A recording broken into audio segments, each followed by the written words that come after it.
And here is another episode of All Things Conflict with me, your host, Maria Arpa.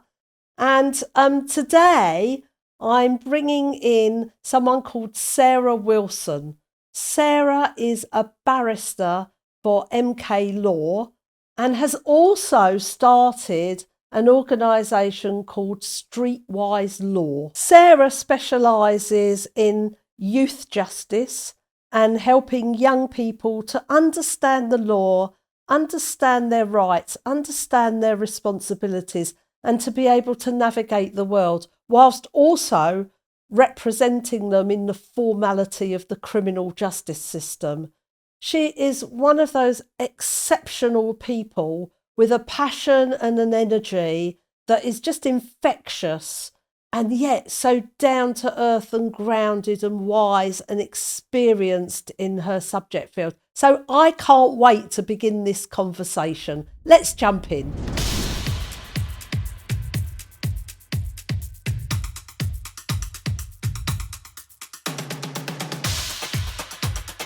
Sarah, how amazing that you came all the way up to Peterborough, and we've never actually met in person. That's right. And but I know a lot about you. Your reputation precedes you.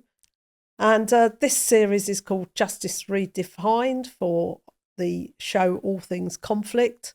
And I got to hear about your work with youth. So before we get into the nitty gritty, I'd love you to just introduce yourself. Well, first of all, thank you. I'm very excited to be here too. So very nice to meet you in person.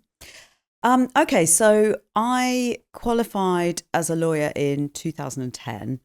I came into law a bit later in life. I had already had a career in the music industry and decided I wanted to do something a bit more serious, a bit more impactful, wanted to make a difference. I only ever wanted to do criminal law because I knew that that required you to be an advocate, to speak, to represent people in court, to speak up, be their voice. It was only really once I got into the job that I then became passionate about youth offenders. And I used to spend a lot of time as a newly qualified lawyer in the youth court. And it struck me very quickly that it was quite a depressing place. The young people would sit there really bored, sometimes hours and hours on end, daytime TV playing in the background. And you would finally, when it was their turn to be spoken to, I'd sit in a little room with them and then try and have to explain to them quite complex processes and legal terms like joint enterprise or, their rights when they had interactions with the police. And it was often the same issues over and over again with these young people. And I started to think, wow, these young people are having to grasp hold of quite complicated and difficult legal issues that even an adult probably wouldn't understand immediately. And they are, often, usually disadvantaged, probably not very good education. And it was difficult stuff. And so that's where I started to think of the idea of Streetwise Law, which is an organisation I set up about 8 years ago, which the whole aim of it is going into schools, youth clubs and other youth organisations and teaching young people about the issues that face them, the legal issues that face them, mainly relating to the criminal justice system. Because, as I said, the same patterns came up over and over again in relation to the issues that they were facing. So that's where Streetwise Law was born. My career has taken lots of twists and turns, but I'm now working as a full-time barrister in MK Law. But I also continue to run Streetwise Law kind of on the side, but the two positions kind of complement each other. So I still do workshops in the community, go into schools, mainly pupil referral units now, and I'm also now working with the Youth Justice Services, working with young people who are already on court orders and talking to them about these issues. So the main issues that I cover are stop and search, which is a huge, huge issue. The reason why this is so important, and this is always a topic that I start with young people, because I get them to think about what their rights are. And most young people have never ever thought about the fact that they have rights, that they are civilians in a country where you have certain rights. And I think even as a country, we don't really think about our rights. It's not like America, where people are brought up knowing there's a constitution, and you often hear American people talking about the constitution. I know what my rights are. We don't have that in this country. If you wanted to go and find out what your rights were, you'd have to access lots of different types of legislation, and it's not easy.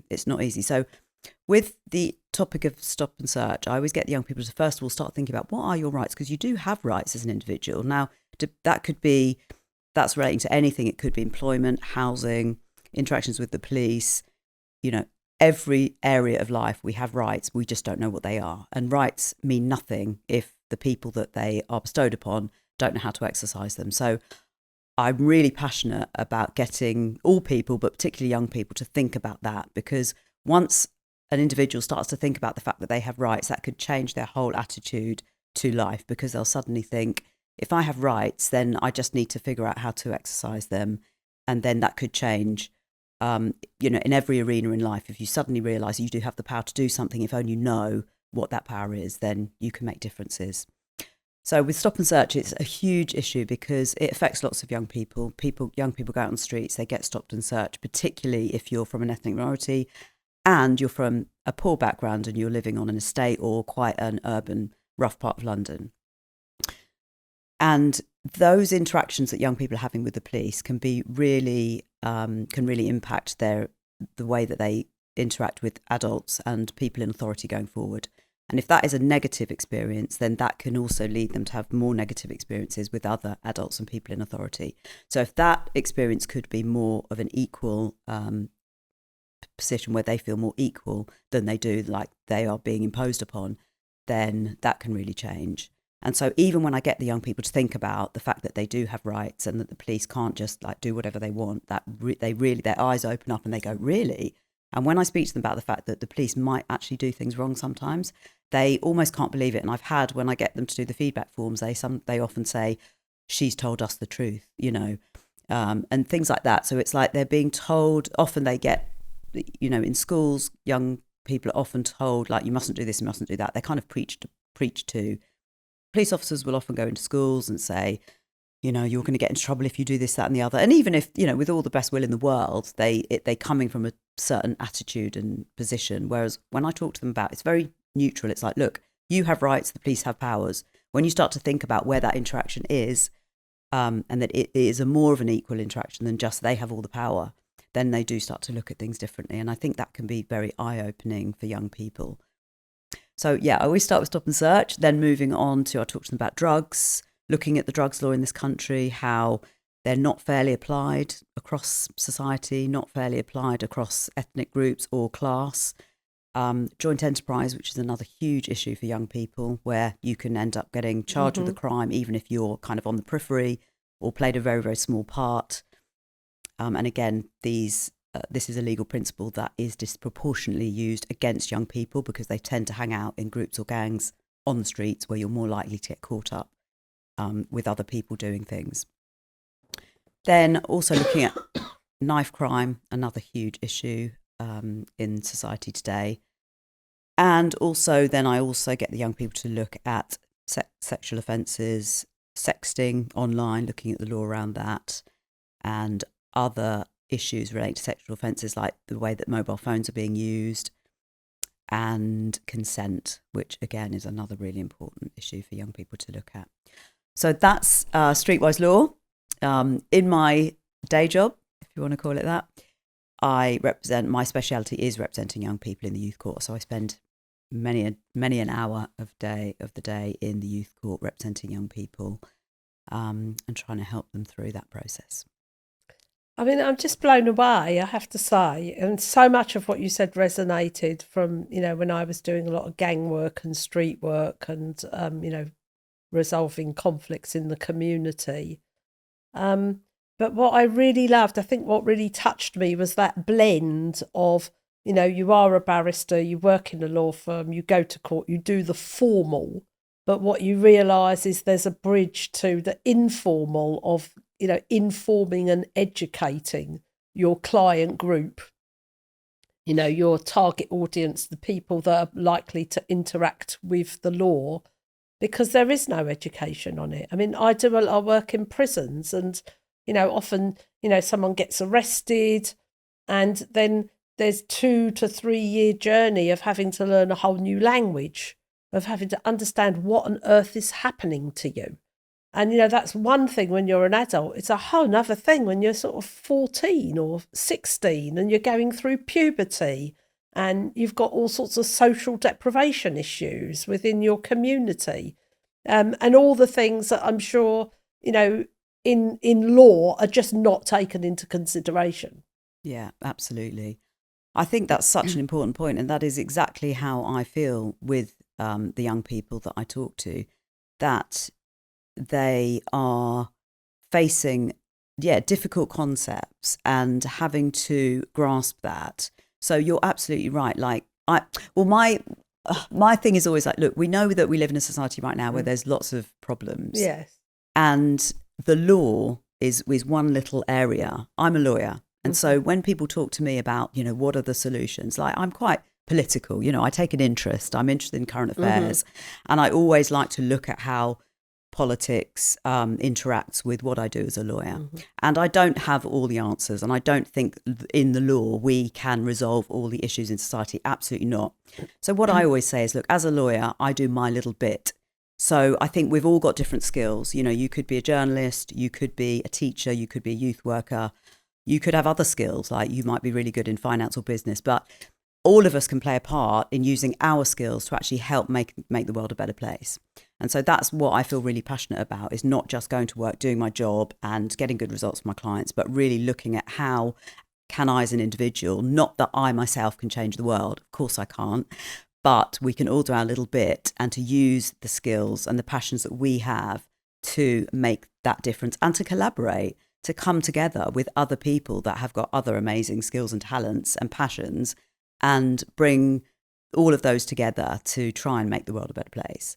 And I feel really strongly about community. And what I try to do, and I always go and speak to different groups in the community, and kind of always offer, like, people often ask me, will you come and talk? Will you come and do a workshop? And I'm always open to that, because I think, as I said, we've all got something different and special to bring. When we run businesses, we know that there are going to be unpredictable disruptions and threats and challenges to running any business. And what do we do in the face of those challenges and disruptions? Do we ignore, do we avoid, or do we sort of just run away from it? In my time working with businesses and senior leadership teams, what I've discovered is actually the biggest threat to progress and growth and development is often the internal conflict and the internal tensions and the poor communication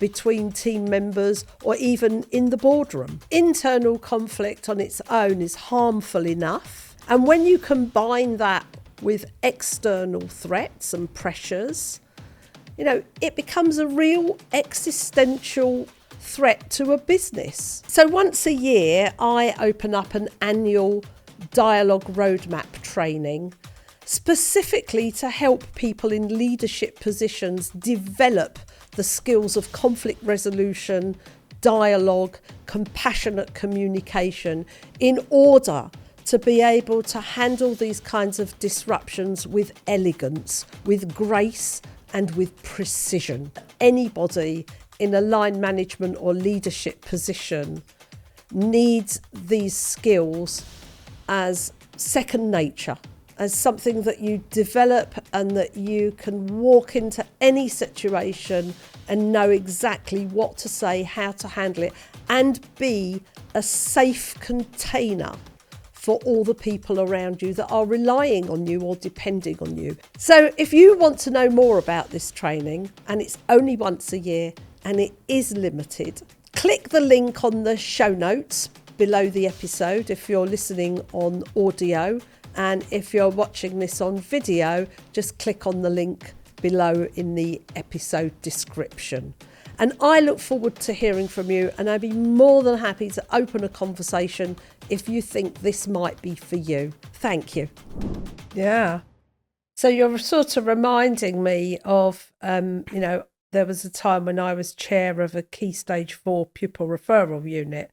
And we had the most fabulous head teacher. I mean, she was a Greenham Common baby, for those that remember Greenham Common. She really understood, life and people and community. And we resolved to turn it into a restorative school, which over 2 years we did. We made a lot of changes. And it had such a profound impact on mostly boys. We had 50 places, mostly boys, mostly black boys, who were either on the periphery of or within the criminal justice system. And, one of the things I learned, that really kind of, as I said, about contextualizing, you can pull someone out and say, you've got a knife on you and therefore we punish you in this way.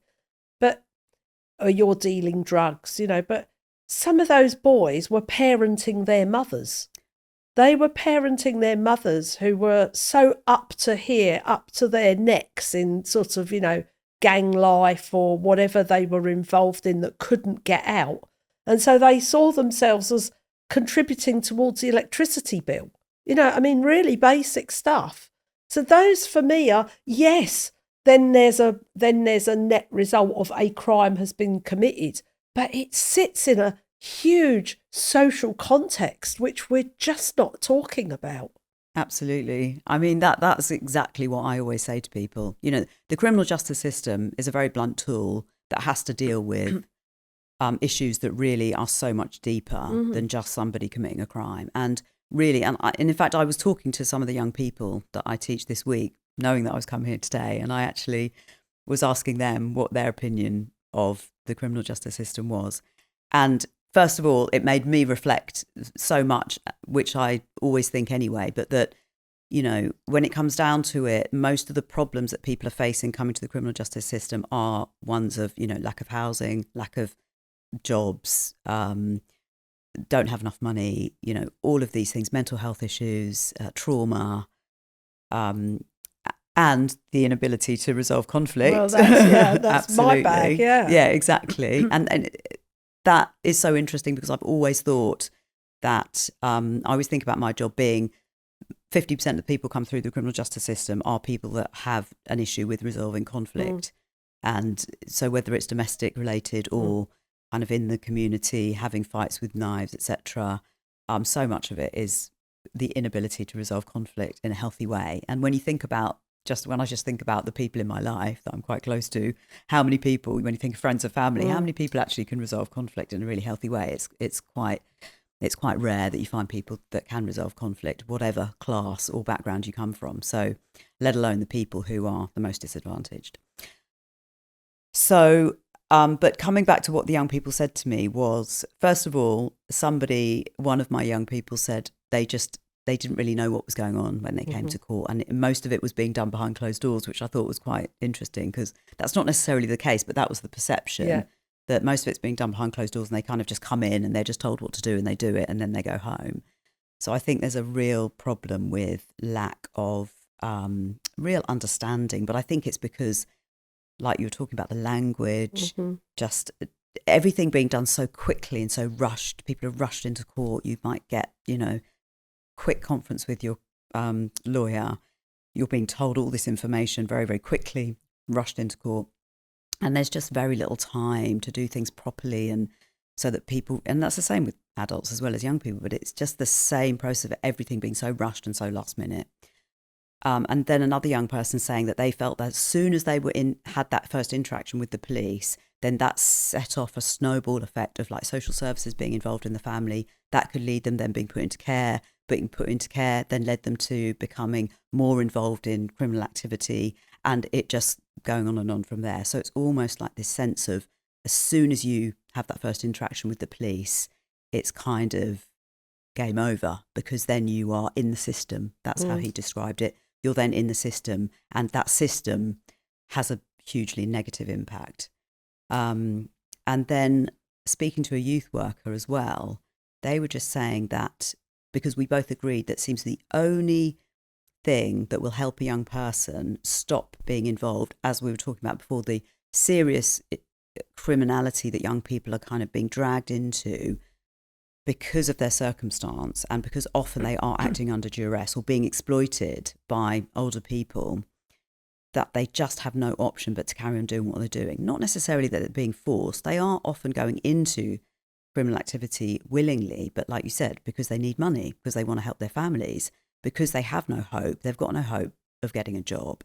They just don't feel that they're invested in their community. It doesn't feel like they've got something to work towards. So the only way that you can get a young person out of that is to remove them from their environment. Yes. So they will finally get what's known as remanded to the care of the local authority, which is not being remanded into detention or custody, but it's kind of you're being put into the care of the local authority. Then they can move that young person. So then they will be taken out of, say, Woolwich, put into, could be anywhere, it could just be North London, so it could be Enfield, or it could be further out, say, Dagenham.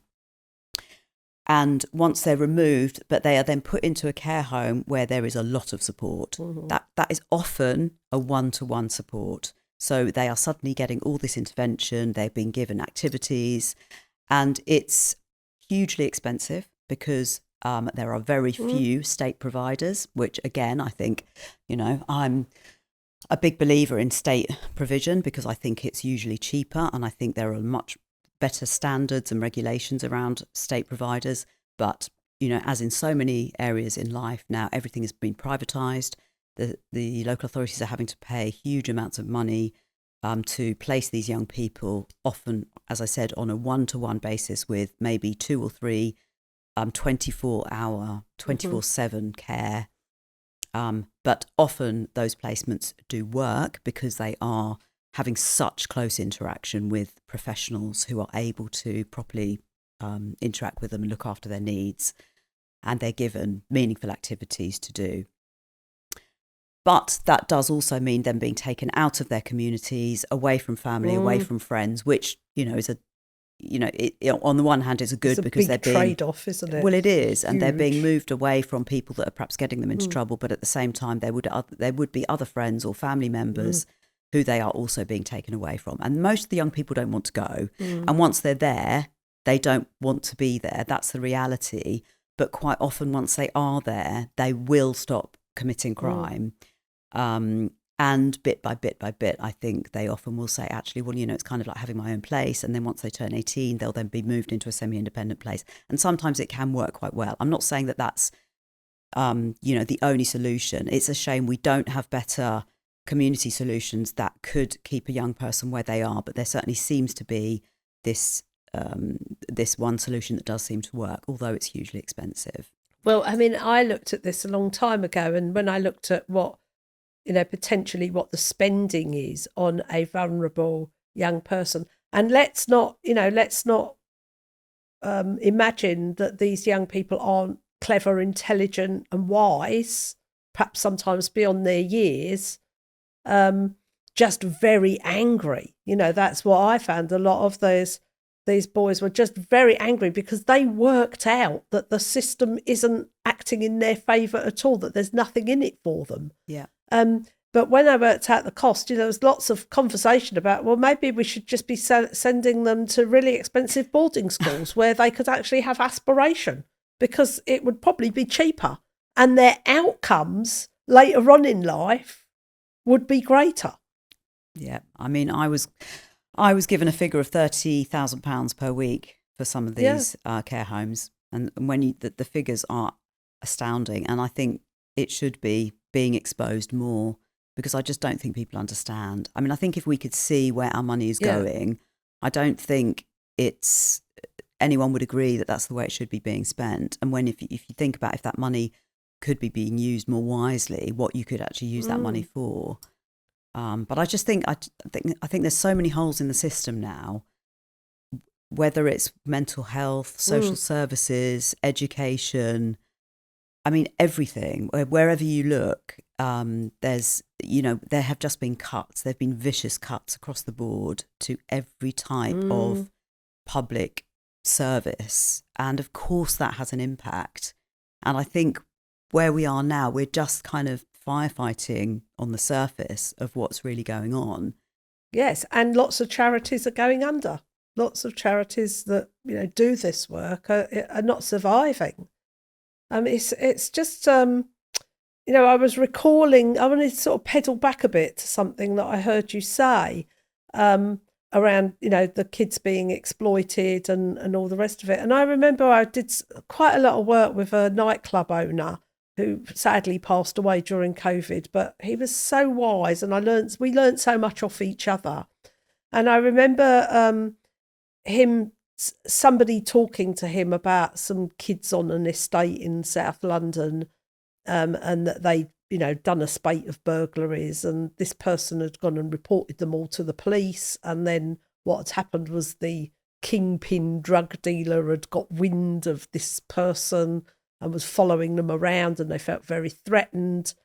And this person said, look, I was only trying to help those young people. I was, they shouldn't be under this guy's, whatever. And I wanted help. And he said, very brutally said, so are you giving them a job?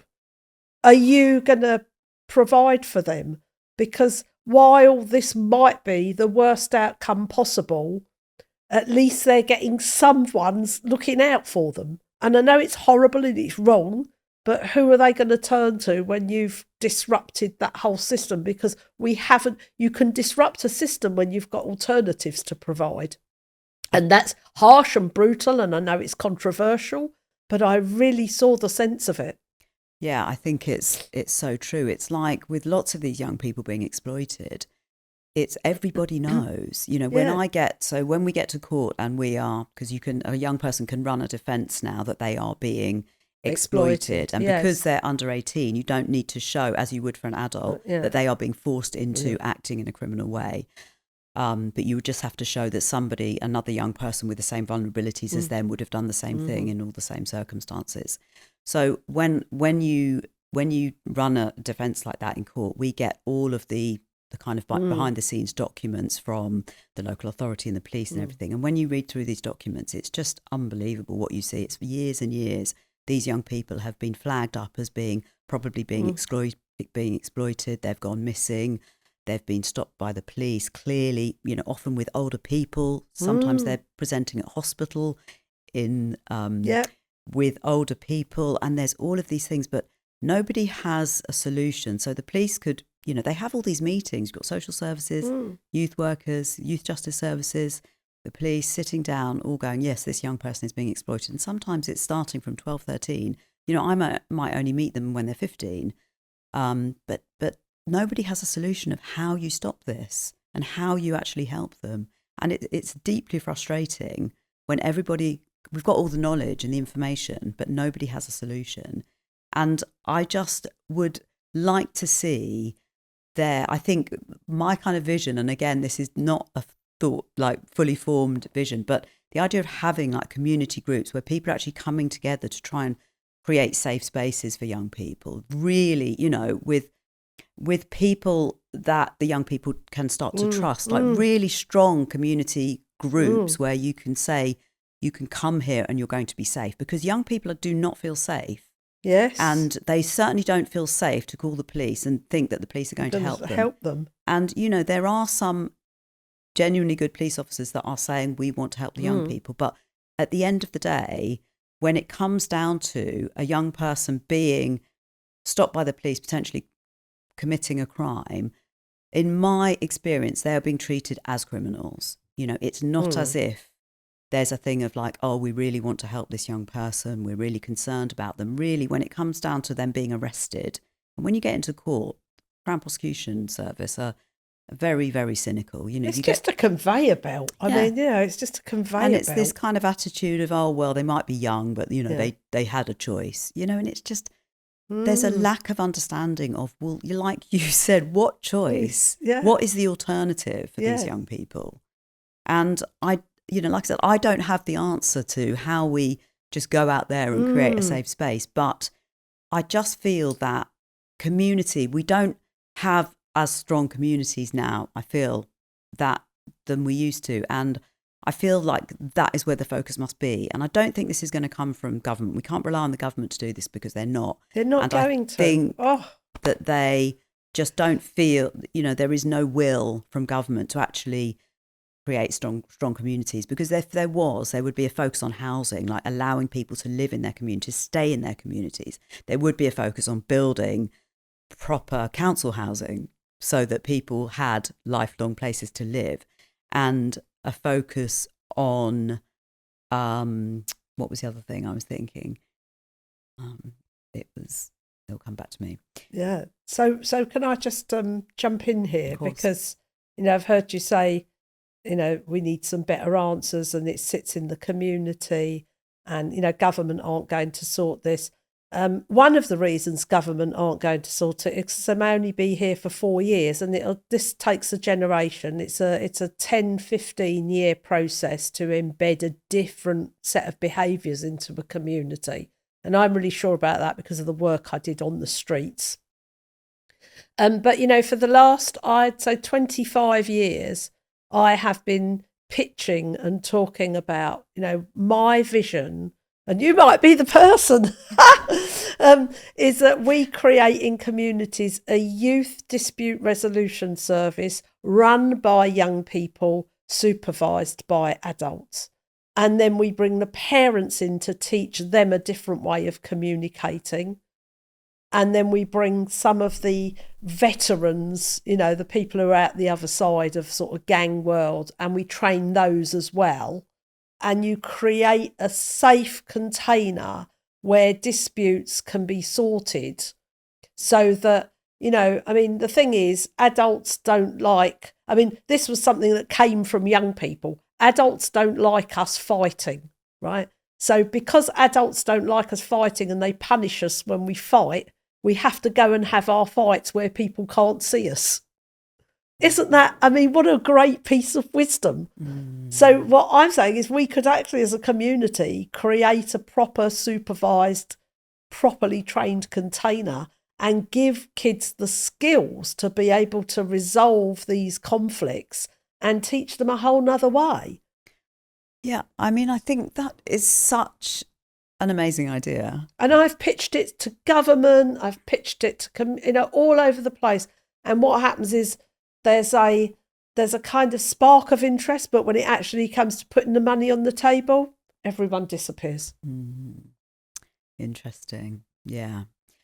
I do. I think that's absolutely fascinating because it's so interesting that you have come to this idea about conflict resolution, because it's something that I just came up with when I reflected on my job a few years ago. And it's just so fundamental. And it's not just about the criminal justice system. When you go out to the criminal justice system, so much of it is people not being able to resolve conflict. You bring it back to our personal lives, so much of it is not being able to resolve conflict.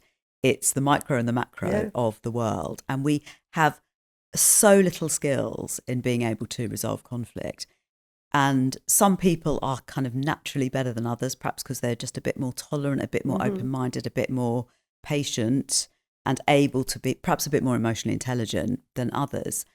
But when you have an understanding of, when you look at so many conflicts in the world and you realise there is this kind of common theme running through it, that it really is, it can be quite, it definitely has the capacity to change lives. But yeah, absolutely, young people we need to be taught that from so young, because most of us look to our parents, who usually, most of us will have experienced of our parents not being able to resolve conflict. Absolutely. And that probably often leads to our parents divorcing. And the same goes as you go up, often there's not that ability with your teachers. And then, as I've talked about with the young people in police, there is certainly no ability to do that with police. And in our workplaces, in every arena in life, basically there's a power structure, and the person with the most power doesn't like being challenged. And so whether that's parent, child, it's, employer, employee, and as you go through life, and then in relationships, I think, again, that's where a lot of problems lie, because often, and I'm not being sexist here, but often the problem is in relationships, often it is the man doesn't like to be challenged. But I'm not saying that, of course, that's not only the case, but often there is that power imbalance in relationships as to kind of who is the stronger party. But anyway, in romantic relationships, people are just very bad at resolving conflict, in my experience. So yeah, across the whole board, I think that's an amazing idea. And yeah, I've kind of lost hope that it will ever come to fruition, because all it needs to do is be piloted somewhere.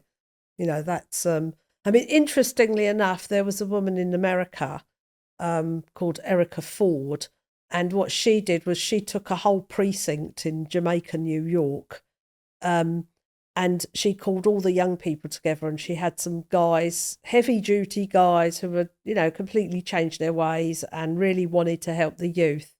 And I was fascinated by what she did. After school, she gave them a job and they were all paid to keep the peace. And when I went to that project, they were on something like day 850 of no shootings in that precinct, because the kids it was their job. They were being paid minimum wage for however many hours after school. And so if there were trainings or workshops, they had to turn up to it. And they were because so often we do things with young people and we're all being paid, but they're not being paid. Absolutely. And I find that really fascinating. We're all the adults that are showing up, we're all on salary somewhere, or we're being paid or funded, but we expect the kids to come and do things and give up their time with no reward because it's for their own good. I mean, I find that fascinating. Well, absolutely. And if there could be a way of young people being financially rewarded, then there would. Why wouldn't we? That's the model we live in. That's our model of society, isn't it? Creating jobs. Yeah. Yeah, absolutely. So there's so much here that we can dig into that sounds, when you go to try and talk about it in the mainstream, it sounds so radical, but actually it's just common sense. Yeah, absolutely. And I think that the idea of resolving conflict, it sounds, I don't know, it almost sounds quite simple in a way, but it's so not, because actually when you really start to think about it, people are humans are just really bad at dealing with conflict. Well, the interesting thing is, when you work with young people, as I have for many years, if we want to train an adult to become a mediator, it's 6-10 days of initial training and then lots and lots of practice and mastering and all the rest of it. I can teach kids in 3 days. Really? And they get it and they can do it with each other. And I've got huge examples of this. Wow. Bringing kids together and taking 3 days and seeing their whole energy light up at the idea that they can master something, that it's to their benefit and the benefit of everyone around them, and that they want this because it's like nothing they've ever experienced. Because as you say, for a lot of young people, all they've ever been on the receiving end of is power over. Yeah, absolutely. Exactly. Exactly. The experiences they have is that, and I think that's what happens as a child. If you if you try to express yourself, quite often you are knocked back by the people above you. And so then you learn, oh, well, I need to just shut up. And go and find all this wisdom from my mates who were equally confused and pissed off by the systems. Yeah. Yeah, and absolutely. so that's a terrible cocktail. Yeah. And as I've said, like in my job, that inability to resolve conflict will often just lead to you getting arrested. So there's huge implications, and depending on where you are in society. Because if you're, a privileged white middle class person, if you're not very good at resolving conflict, that's probably always going to happen behind closed doors, and you're not at risk of being arrested for it.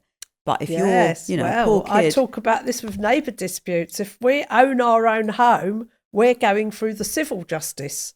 If we're tenants, it's going to end up in the criminal justice system. Absolutely. And that's because I've done a lot of neighbour mediations, and that is a huge divide, because I can just sue you. Yeah. But absolutely. if we're in social housing, I can't sue you. Yeah. So the police get involved, antisocial behaviour teams get involved, and then suddenly it's the criminal justice system. Yeah, exactly. I mean, look at the unfairness and injustice of that. Yep, exactly. It's not, well, as I always say, the criminal justice system is really only there for underprivileged people. When you look at who goes through the criminal justice system. So I did a project many years ago where I just sat in the well of the court, or myself and some of my team members, we took turns to sit in the well of the magistrates' court. And actually, we just watched this kind of sausage factory with bewildered people coming in, having no idea what's happening to them, and then at the end of it being called a criminal. and having just like in complete bewilderment. And these were in the days when I hadn't learned so much tact and diplomacy, but as I might have now. It was very early on in my time in this work. But I actually said that the Crown Prosecution Service would serve the community better if they just brought a suitcase of £50 notes to the steps of the court and set fire to it. Didn't go down so well. I've learned to sort of curb myself a bit more nowadays, but actually it was, and then the other thing I wanted to backpedal on in terms of violence and conflict resolution is that I think the statistics are that in violent crime, 75% of cases, the people knew each other beforehand. So that suggests there was some kind of relational or relationship activity that just went wrong and spiralled out of control. Yeah. So it isn't all, people jumping out of alleyways and attacking, total strangers. It isn't that at all. Exactly. Yeah. So where does this leave us? I'm really enjoying this. I mean, this is great. I feel like I really met a sister. Well, do you know what? I was actually thinking, after you invited me to come on here, and I was reflecting on what you do, what your kind of vision is, and it made me think, because I've had this idea, like it was quite surreal in a way to realise that there was somebody else that had sort of seen that this idea of resolving conflict was such a major factor in our lives. But it made me think that I would actually quite like, because I do a 6-week program with the kids, I'd quite like to perhaps do a session on resolving conflict with the young people, because I've always thought that is such an amazing, but I didn't really, I haven't, like you, taught it. I don't know so much about it, so I'd be definitely open to having a conversation with you about that. Yeah, let's take this off the podcast and see where we go with it, because I think the possibilities are huge. And we've got someone else coming on as a guest. His name's Fabian, and he's I think the CEO of the South Kilburn Estate, which is a place where I did a huge amount of work back in the day when Tony Blair had done his New Deal for communities that went horribly wrong. So yeah, I think there's plenty here for us to take offline, and we're coming to the end of our time together. So I think I've got 2 things for you. The first one is, what's the real message here? You came all the way up here, and I'm loving this conversation, and what you do is amazing. You're giving service beyond just doing the legal work. So what's your real message? What do you want people who've never really thought about this and just think, oh, the kids are all junk, whatever, lock them up or whatever? What do you want people to? Well, I think what keeps me going every day is that the amazing young people that I meet, that they are so bright, they're so funny, they're so got character, they're alive, and they might be in some bad situations in their personal lives and their circumstances, but with a little bit of encouragement and attention, you can see their lives completely changing. And I believe so strongly that people can change. It's one of the reasons why I love doing working with the youth, because I know they can change. And I will often, when I represent a young person, see something in them. Maybe it's that they're very bright, maybe they're really good with people. Whatever it is that I can see, I always tell them, because often you'll see with young people that no one's ever told them anything good about themselves. And you can see their face kind of take on what you say. And if you tell someone something about themselves that they kind of know is true, they really take that on board. They know if you're just saying things to try and make them feel better. But if you really if you're quite perceptive about people and you really see something in them and you say it to them, they really take that on board, and you can see that they'll be like, oh, really? Yeah, thank you. And I know that we can change young people. And as a lawyer, I only have a small part to play, but I love the law, and I love the law because I feel like we're kind of on the front line, especially criminal law, in which society is saying, this is the line, that's legal, that's not. And that line moves and it changes. But wherever we are today and wherever that line is, we are kind of on the front line dealing with people who are crossing that line. And it's kind of like the moral line that society has decided is there. And I feel like that's such an important role, because what we are doing is dealing with people who are potentially crossing that line, and why that might be, and the circumstances in which they find themselves in and crossing that line are so varied and diverse. And with a little bit of help and attention and care, these young people can absolutely be steered into the right direction and to do great things with their lives. And just because you've committed a crime or you are facing these circumstances doesn't mean that all is lost. And sometimes a young person coming to the attention of the criminal justice system means that they do get that care and attention. They might get diagnosed with a mental health condition they didn't know they had. They might get a mentor that will inspire them to do something they never thought of before. They might just get the attention that they needed to steer them on the right path, and that can make all the difference. But saying that again, I'm also passionate about representing young people, and meaning that they don't get any conviction because perhaps they haven't committed any crime and they are completely exonerated, or, you know, the right thing is done by them and therefore they are managed to be steered away from the criminal justice system. Yeah, well, you reminded me of a project I did some time ago. It was a secondary school, very troubled secondary school, and a lot of the trouble was actually that the head teacher and the senior management team had embezzled like £500,000 out of, you know, or I think it went into the millions. And it took forever to get to court, and, you know, and all the rest, money had to be paid back, and, you know, all sorts of things. But what was interesting was, by the time I went to the school, the kids that were in year 7 when it happened were now in their teenage years, and they were robbing the high street. Because what example had they been set? And it was really funny that no one could make that. But the leadership and the head teacher and the governors were all colluding on nicking the money. So what message does that give to these teenagers? Well, so I spent a year in the school, and we taught them peer mediation. We taught them to mediate their conflicts, and we had some kids. And then we said, like, how would we recruit the kids to do the peer mediation?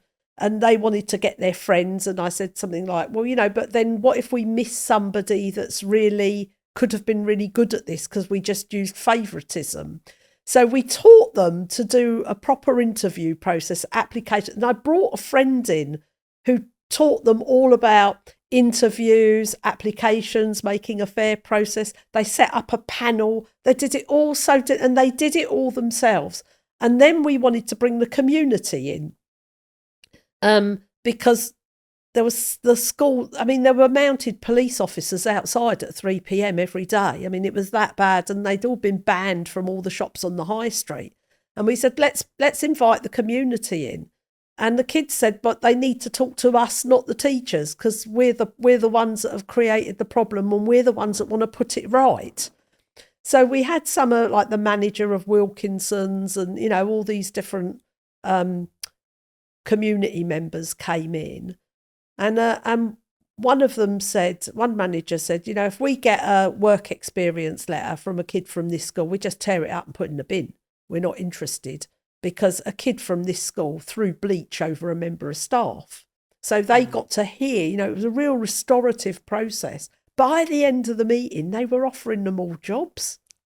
It was really interesting. They completely reversed it. But to make the invitation, what we did was we brought someone in to train them into how to pick the phone up. So I had a team of volunteers go to the shops and say, if a kid from this school calls you up, would you take the call, and who should they ask for? So we primed it, and then we did a session on how to pick up the telephone and how to engage somebody so they'd want to come to this meeting. So we did a whole comprehensive thing for a whole year. And do you know what? I track some of those kids on LinkedIn, and some of them are doing extremely well where the prognosis would have been really awful. So I'm very proud of that piece of work, and, you know, seeing that it had some legacy. But, you know, there are things that can be done. But nowadays, you know, I mean, that was a school in desperate need. But I find that now the pressures of the education system mean that they don't want to do anything that isn't towards a good high score on Ofsted. If it isn't required, there's no time for it. And that's not a criticism of the schools, because they're under their own pressures. So it falls, and I think I'm just looping back, it falls on us as the community to start to say we are more empowered than we think we are. So I have a last question, which I'm just sort of throwing in, and just to get your kind of first reaction to it. And that is, if you were given the keys to the justice system, the Ministry of Justice tomorrow, and you could make one change, what change would you make instantly? That is quite a difficult question. But I think people always ask me when I say what I do, they always say to me, what's your most juicy case? Do you have to, they always say that, what's your most serious case? What's your most juicy case? And, do you have to meet really, bad, evil people? And I always say, the reality is most of the cases that we deal with are so petty and so minor, and most of my clients are so vulnerable and just disadvantaged that that is not the sense. The sense I have of the criminal justice system is that if people knew the kind of cases that are coming before the courts day in, day out, they would be quite shocked. It's not murders and, these really serious cases that we see on TV. It just isn't that. And so I think what I would do is I would kind of like have an amnesty where the prosecution would go through all of the cases, and they have a duty anyway to say whether or not a case is in the public interest. And if it's not in the public interest, they shouldn't be proceeding. And so many cases that we have, I would say, are not in the public interest because they're really minor, or the defendant is really vulnerable. And the massive pressure that we have on the criminal justice system at the moment is that there are way too many cases. We're waiting now 4 years to get a case to trial in the Crown Court, in some courts, for there to be a huge amnesty and to go through all the cases and to just drop all the cases that are not in the public interest. So we're not talking about serious ones. I'm not talking about ones where people are dangerous, but the really minor stuff that I think most members of the public would go, what? That's been charged? Would be quite shocked and horrified that so much money and time and resources is being wasted on cases in which that don't need to be in court. There could be some sort of penalty. It could be, perhaps a fine or something to mark the offence, or not. In some cases, not at all. But there are, honestly, I think people would be shocked. And a lot of my job is spent, the amount of hours that I have to spend writing letters and arguing with the prosecution about this case, it not being in the public interest to proceed. You would be shocked, I think, and I think the public would be shocked, because I would be able to spend a lot more time representing people in more serious cases if I didn't spend so much time trying to argue about the really, really minor cases not even needing to be in court. And I think the prosecution would have a lot more time, and the police would have a lot more time in prosecuting the serious offenders if they weren't spending so much time, money and resources in prosecuting really minor petty offences. So what sparked in me was, if you speed, then you can do that course.